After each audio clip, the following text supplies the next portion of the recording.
Okay, good morning everyone. Shalom Aleichem, Baruch Haba.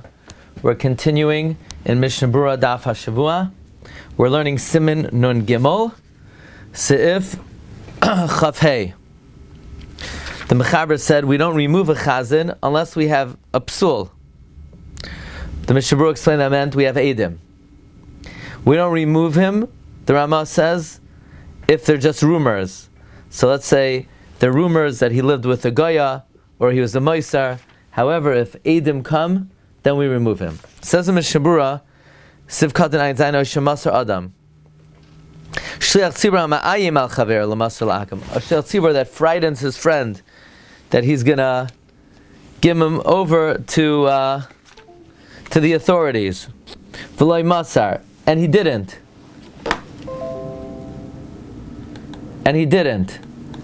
Even though it's disgusting, even for an ordinary Jew to threaten that, he doesn't become puzzle by doing that. You scream at him. You warn him. If he talks like that again, then he ain't gonna be the Chazan anymore.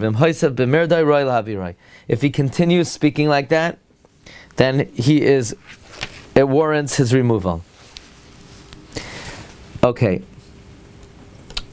Eidim.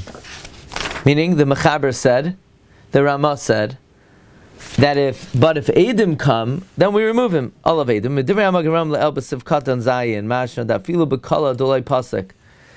If there's an incessant rumor,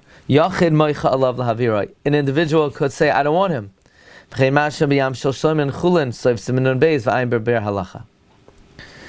we have Eidim, that he was Moisar, or that he lived with a Gaya, we remove him, says Mishna Berura of Katan Ayin Tesma, if he does tshuva, Mahani Shol Salkoi, it helps to prevent his removal, even if he violated intentionally. But if he violated Avir, and then he did tshuva, now you want to point him, we learned earlier that if someone violated a sin like this, b'mezid, and he did tshuva is not going to work to appoint him to ein perkoi noah. He does not have a good background. There the Mishna Berura writes the name of the Magen Avram, that even if he violate Aver b'mezid, then he could be a shatz kavua, except for tainus and yom naram. Let's say he didn't Aver as a kid, he didn't do tshuva yet. Even if you appointed him, Avir Noisai, you remove him. The pasal ba'avera la'edos, because by committing such a sin, he's pasal la'edos.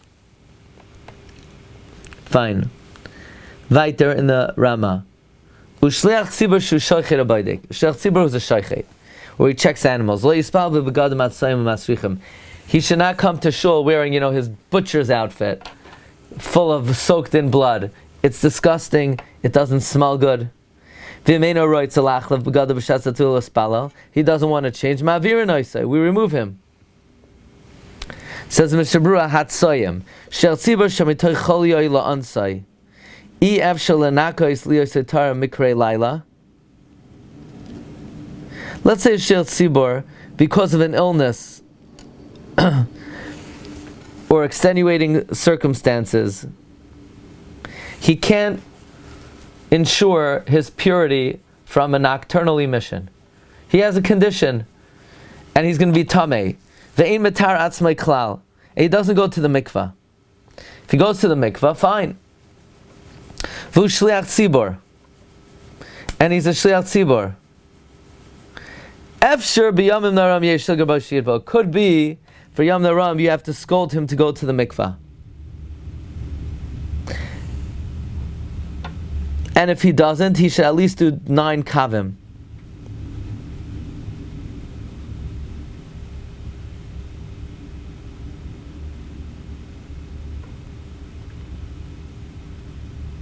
By the way, very interestingly, even those who are noyeg tfilas Ezra.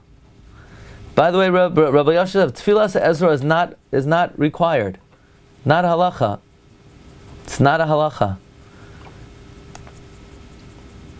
It was not accepted. It was it's davar sheyev shel tzibur lamoid by. But let's say someone is makbid on that, and then they're roya keri la'oinsai. What does that mean? Not just la'oinsai, a chayla. Someone's not feeling well, and he's roya keri. Even those who are makbid on tefillas Ezra, there's not an inyan to go to the mikveh then. It's only if it's the inyan of tefillas Ezra is if there are relations or it's la'oinsai. But if it's machmas chayli, there's no inyan even of tefillas Ezra.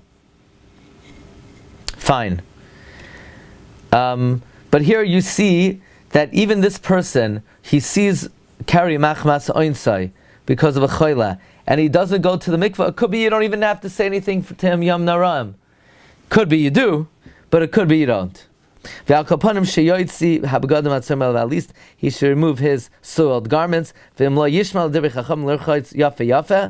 If he's not going to listen to the sages to wash himself very well, and to remove his soiled garments, it is fit to remove him.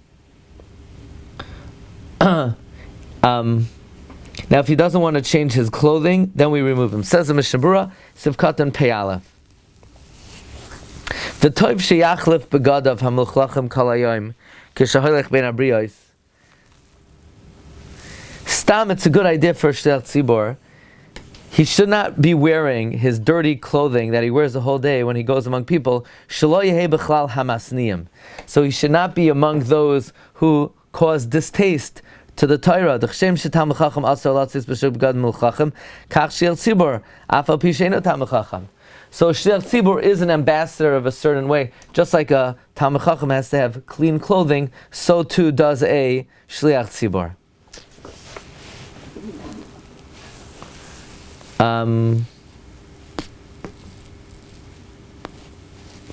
A little bit more in the Ramah. Ushliach tzibor hamanabel piv. A shliach tzibor who he speaks nivel peh. Or he sings Gentile songs. We protest that he shouldn't do this. If he doesn't listen, we remove him. Now, does this mean he hums it to himself, or does that mean he uses it for kedusha? So let's see. The Mishna Berura will start it, and we'll continue tomorrow. B'shirei hanachrim, right? So loymar benigun shanachrim menagnim b'lavis gilum sham. The tunes that Gentiles use for their avodah zarah.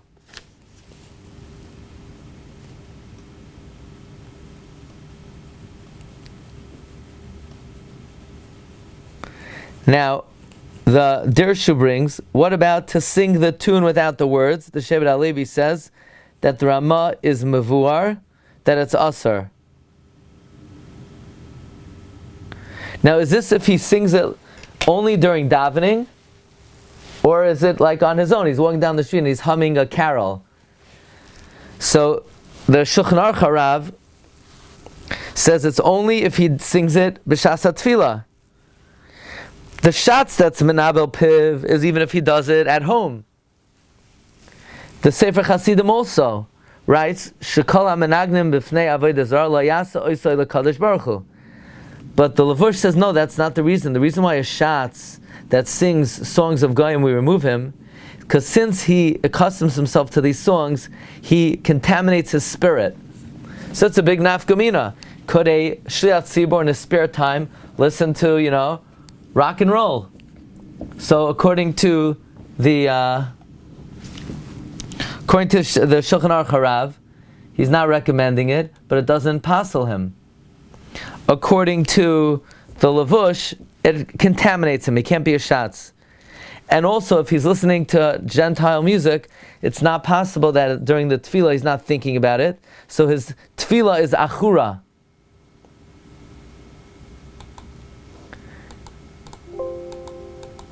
His tefillah is... The Mishna Berura says it's nikunim that they sing for avodah zarah. Not the rock and roll is included in that. Mm-hmm. So Rabbi Yeager is giving us a heter for rock and roll. Good, Baruch Hashem. Please delete that from the recording. No, we'll fix you. We'll fix you up. Lamaisa. Mm-hmm.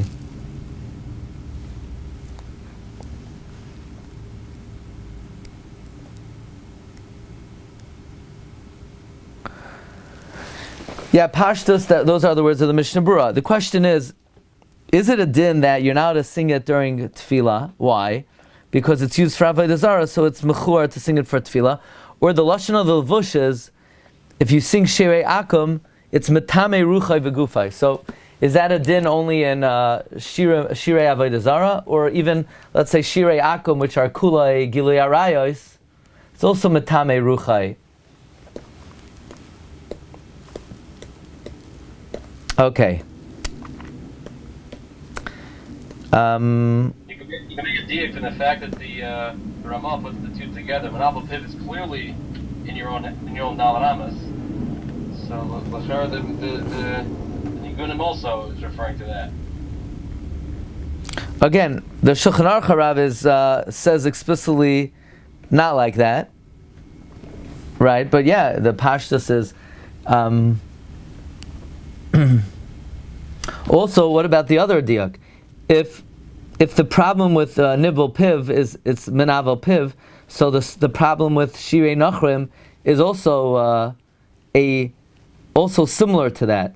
Meaning, is it only shliel menavel piv and meranim b'shirei nachrim? That's an issue with avodah zarah. One is an issue of nibul piv, one is an issue of avodah zarah, or are they both sort of the same problem? Okay, we'll read this Mishna Berura more tomorrow. What? Those are the songs back then. That's what Mishna Berura is referring to. Galatian songs were the songs of avodah zarah. Yeah. Again, when I say do rock and roll, I mean, that has either objectionable lyrics. So even if you're not singing those words, like the Lavush says, it's metameis ruchai. But if it's about, tearing down the Iron Curtain, so, Jewish singers have the same types of songs also. Okay, Rabbi Sai, have a good day.